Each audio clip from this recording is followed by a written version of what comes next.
Donald Trump's campaign chairman Paul Manafort helped a pro-Russian governing party in Ukraine secretly route at least $2.2 million in payments to two prominent Washington lobbying firms starting in 2012. The revelation, provided to the Associated Press by people directly knowledgeable about the effort, shows the project was structured in ways that obscured the foreign party's efforts to influence U.S. policy. And there's a law called the Foreign Agents Registration Act, which dates to 1938, and which basically requires foreign agents, in other words, people who are representing foreign governments, to really sort of detail all of their activities step by step so that it can be transparent and so that it can be watched. A violation is a felony and can result in up to 5 years in prison and a fine up to $250,000. Manafort and business associate Rick Gates, another top strategist in Trump's campaign, were working in 2012 on behalf of the Party of Regions, the political party of Ukraine's then-president Viktor Yanukovych. During that time, Gates was also helping to steer the advocacy work done by a nonprofit organization aligned with Ukraine's president.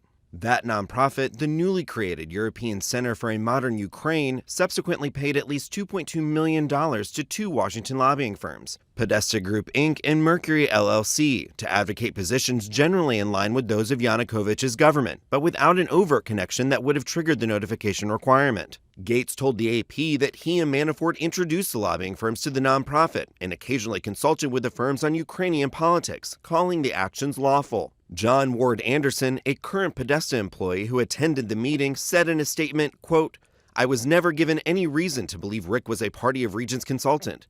My assumption was that he was working for the center, as we were." Gates, in contrast, told AP that he was working with Manafort and that both men were working for Yanukovych's party. The New York Times earlier reported that Manafort's name appeared on handwritten ledgers, showing $12.7 million in undisclosed payments to him from the Party of Regions. With regards to Paul Manafort, his last name was, in fact, on the list of individuals found in the Party of Regions' so-called dirty accounting. Manafort did not directly respond to AP's request to discuss the work, but he was copied on the AP's questions, and Gates said he spoke to Manafort before providing answers. So the idea that these guys might have been lobbying or facilitating lobbying in the United States without declaring their actual role as the law requires would be a big problem. Trump shook up his campaign organization Wednesday, putting two new longtime Republican conservative strategists as chief executive officer and campaign manager. It was unclear what impact the shakeup would have on Manafort, but he retains his title as campaign chairman. Matthew Burgoyne, Associated Press.